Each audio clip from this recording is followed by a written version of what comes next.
こんにちは。スタジオでの練習からライブ、それからフェス、果ては山の中、海の底、いろんな場所へ持ち運べるようなモバイル DJ 用テーブルを探していた皆さん、お待たせいたしました。ずっと私も持ち運べるけど安定感があって、かつ高さの調整もできて、値段も許容範囲っていうテーブルをずっと探していたんですけれども、やっと見つけました。今ここにあります。まず誰でも思いつくのが、キーボードスタンドを広げて、上に1枚板を置く。こういう方法。これどっちも軽いから持ち運びも楽ですし、ここのところで高さも調整できるから自由度も高くて比較的費用も安く上がるんだけれども、グラグラする。機材を置けば多少落ち着きますが、特にね、この鍵盤を弾いた時の沈み込み、これが絶妙にイライラする。鍵盤を弾く人はこうやってイライラしながらライブをやっていると。で、去年河原でライブをやった時はこういうアウトドア用のテーブルですね。こういうやつ。くそ。悪いな。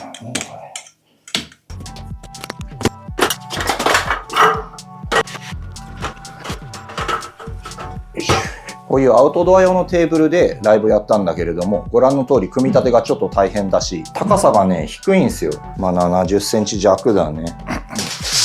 これでもアウトドアのテーブルとしては高い方なんですけれども、動画を見た友達3人くらいから、動画の内容は面白かったんだけれども、おさむくん腰痛くならないのっていう風に言われました。持ち運びできる下半式 DJ 用テーブル、商品としては確かに存在する。でもこの下半性、持ち運びやすさと、高さ調整ができるっていうことと、一番大事な安定感、そして値段。この4つ全てを満たすものが市場にない。サウンドハウスだと例えば K&M の12160テーブル、筋交いがない。足と足の間に渡して強度をつけるやつがないから横の力に弱そう。そして 2.5 万円もする。おたいレコでもレビューしていたクイックロックの DJ233。これも横の力に弱そう。天板は薄くて動画でもベコベコいっていた。重さも 12.5 キロとそこそこ重い上、21,800円もします。オデッセイのトラステーブル、安定感はありそうだけど4万円。クラシックプロの組み立て式 DJ ブース、安定感はありそうだけど持ち運ぶのが大変そう。そして32,800円。結論として既製品の DJ 用テーブルは全部ダメ。発想を変える必要がある。お待たせいたしました。正解を発表いたしましょう。正解は長谷川工業の DRSW。これ何かというと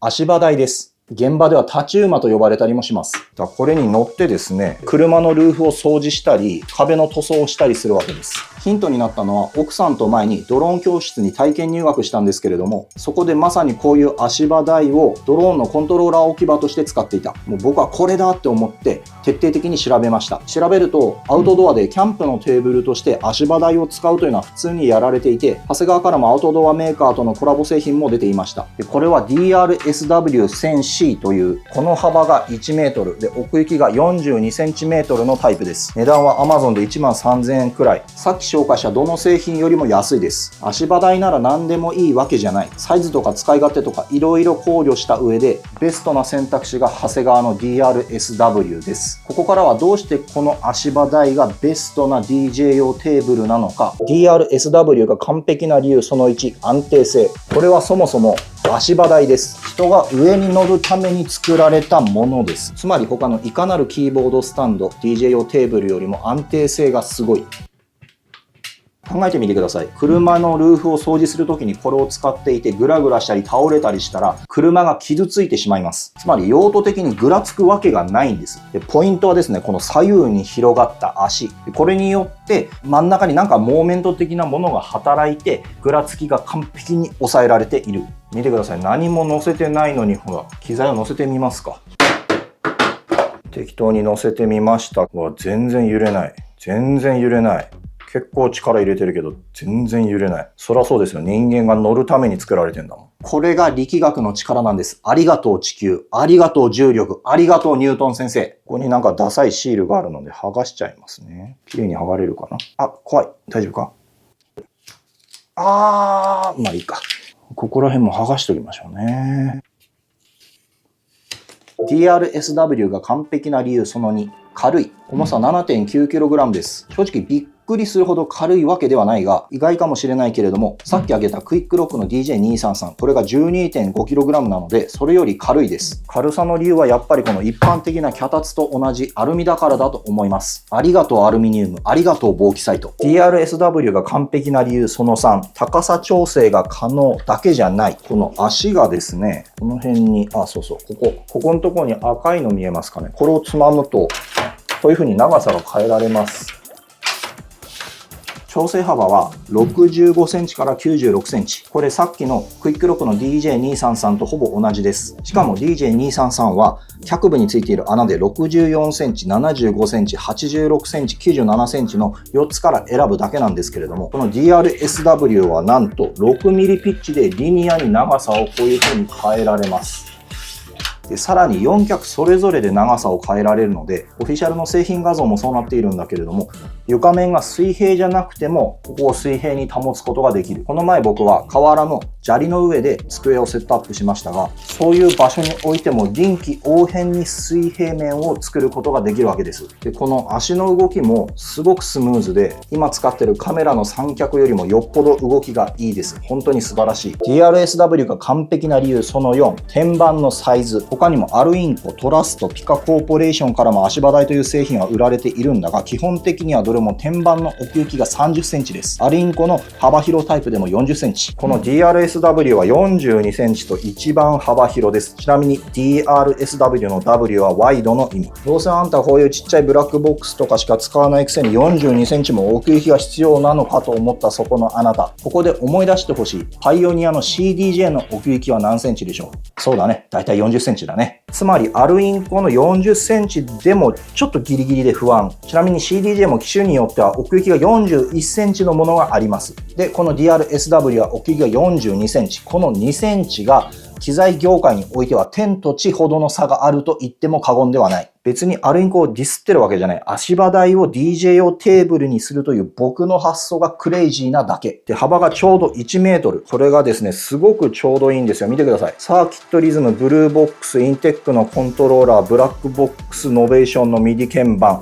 これがぴったり収まるサイズ感です。ただし、テクニクスの単手を横置きして2つで DJ ミキサー1個置くと1メートルを多分超えます。だからマジでここに DJ ブースを組むという場合は、こういう板を1枚かまして乗っけることを私はお勧めします。仮に 42×1 メーターに収まるサイズ感だとしても1枚かました方が安定感が増えるので、その方がいいと思います。でさらに僕の場合はもう一工夫していまして、こういうノート PC スタンド、これを置きます。で普通に PC を置いてもいいんだけど、ライブ中使うモジュラーシンセ、これをここに立てかけると。でこういう風にすると、機材が操作しやすい上、モジュラーシンセも手前にこう出てきてくれるから、こういう風に触りやすいと。このように PC スタンドを置いて手前にこう触りたいやつを出すっていうことができるのも42センチっていう絶妙な奥行き幅があるからこそ。で、ここでちょっと注意してほしいんですけれども、 DRSW には幅が1メートルのこれと幅が 1.2 メーターの 1200C っていうタイプもあります。1200C は幅が1200ってちょっと大きいのでそっちの方がいいじゃんって思うかもしれないんですが、ここが長くなった分高さの調整幅がですね、1メートルから 1.2 メートル。だからちょっと高くなっちゃうんですよ。僕の経験上 DJ テーブルの高さは90センチメートル前後がベストだと思います。ちなみに今は80センチ弱にしてる。けどもうちょい高くてもいいね。ちょっと限界まで上げてみるか。今限界まで高くしてみました。高さが今96センチの状態です。ちょっと高いかなぐらいで、もう少し下げたいぐらいなんですけれども、DRSW1200C はこれよりもデフォで高いところからのスタートになるので、高さ的には結構高いかなと思うので、おすすめはやっぱり DRSW1000C で、もっとサイズ、天板のサイズ欲しいなっていう時は、ああいう板をかまして少し広くするっていうのがいいと思います。まだまだある DRSW が完璧な理由その後、筋交いがない。最初に言った通り、この DRSW は足を両サイドに張り出すことで安定感を生み出しています。そのため筋交いはありません。ということは、実質でこれをもう少し低くセットアップしたときに、こう座ってるじゃないですか。で、体をこう、なんていうかな。こう体をここにこう入れられるわけですよ。ここに。こう。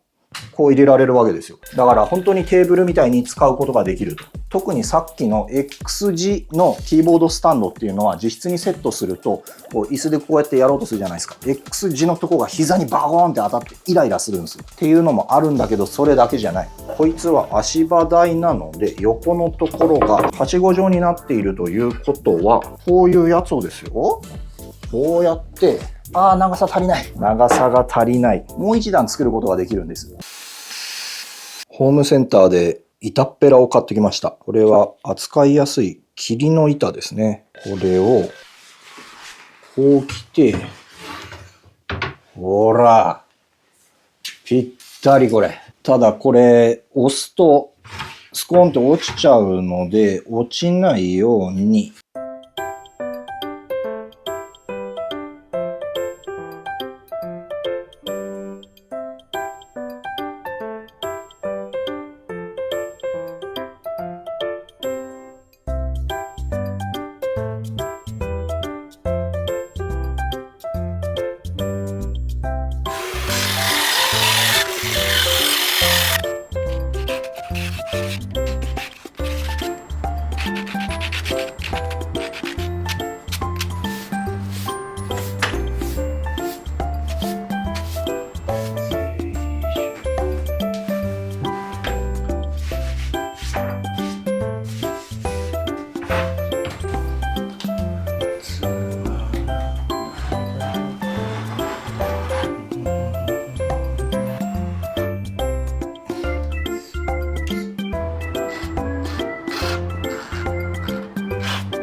そしてこれを収めます。はい、ぴったり。素晴らしい。で、2段目ができたので、いろんなことができる。本当に DJ ブースとして使うんだったら、レコード、かけてるレコード、次にかけるレコードを置いとくもいいし、もし本当に DJ をやっているんだったら、お客さんからもらったワインをここに置いといてもいいし、例えば iPad ここに台本ありますけど、置いといてもいいし、ここに立てちゃったりしてもおしゃれかもしれない。これちょっと怖えな。こんな感じにしちゃったりとかして、あるいは本当にこういう照明を仕込んじゃってもおしゃれな気がすると。はい、だいぶおしゃれっぽくなってきたか？ね、ここでこうやっててお酒ちょっとここに置くみたいな。めっちゃいいでしょ、これ。現実的にはですね、僕の場合は、ライブの時にベースを弾いてくれている Mr.K のコンパクトエフェクターとかはこっちに入れてあんまり触ることがないからこっちに置いといて、で自分で触るやつは上に置くみたいな使い方ができる。ほぼ倍ですからね、置ける面積が。これはでかいよ。お酒をね、下に置けるっていうのはこれめっちゃ、慣れないと出し入れの時にちょっとぶつけます。今機材にケーブルつないでないけど、ガチでつないでどんな感じになるか一回やってみましょう。やりたいことをやったもん勝ち。できました。こっちはこんな感じ。こんな感じですね。で、意外とこのね、下に照明を仕込んでいるんですけど、これが結構いい気がするね。机を透けてこう光が入ってくるから、微妙にこう手元がよく見える。アンビエントライトみたいな雰囲気出るから、これはこれでありかもしれないですね。このように長谷川 DRSW は DJ テーブルとしてほぼ完璧なのですが、一つ欠点があることはある。それは見た目が足場なんよ。これがね、気になる人は少なくないと思う。確かに僕も気になる。機能的にはどの DJ 用テーブルにも勝りますが、見た目はこれ。ただ色的にはですね、この PC スタンドとも馴染んでそんな悪くないかなって気もしてきてます。あるいはこのテーブルに布をかけて、この現場感がわからなくするっていう手もあるんですけれども、なんか DJ のテーブルの足がこう見えなくなってるのってなんか僕的にはダサいってほどじゃないけど、なんだろう、なんかデフジャムみたいな。この俺が DJ だぜ、テーブル足見えないぜ、隠れてるぜみたいな、そんな雰囲気を僕は感じるんですよ。あと布をかけるとしたらこれ足が張り出してるんで、そこをうまく処理するのが難しそう。というわけでこれを染めましょう。アルミは塗料が乗らないと思ってるそこのあなた。イサム塗装のエアーウレタン。これを使えば現場感が残るこのシルバーを黒とか白とかマットブラックとかに染め上げることができます。できますが、やろうと思ってたんですけど実は。だんだんこのシルバーの見た目もありな気がしてきてて、うちの奥さんも機材を置いて、板をここにかまして、で、照明なんか仕込んでみたりしたら、あ、これはこれでまあいいんじゃないみたいなので、もう少しこれで運用して飽きて色を変えたくなったら色を染めるっていう動画をもしかしたら作るかもしれません。最後に長谷川工業さん、こんな素晴らしいテーブルをこの地球に生み出してくれてありがとう。あなた方が想定していたような使い方ではないと思うが、マジで完璧な DJ 用ライブ用テーブルです。もうほぼ完璧。そこでだ長谷川さん、この僕とコラボして DJ 用ライブ用に特化した完璧なテーブルを作りませんか？実は他にも DJ ライブ用テーブルとしては改善の余地が細々あります。天板の隙間はギターのシールドが通るくらいにしてくれるとケーブルをもっとスッキリ配線できるし、横にギターやベースのネックホルダーを取り付けることも考えられるし、スマホスタンドをオプションで付けて手元の動きを簡単にスマホで撮影できるようにしたりとか、ドリンクホルダーを付けちゃうとか、テーブルとして考え直せば色々出せるアイディアが私にはあります。多分長谷川さんと僕が手を組めば完璧な DJ テーブルを世界中で売りさばくことができます。どうぞよろしくお願いいたします。この動画が面白いと思われた方はぜひグッドボタンとチャンネル登録をよろしくお願いいたします。この動画がつまらないと思われた方も最後までご覧いただきありがとうございます。松本人志とうとう出たね。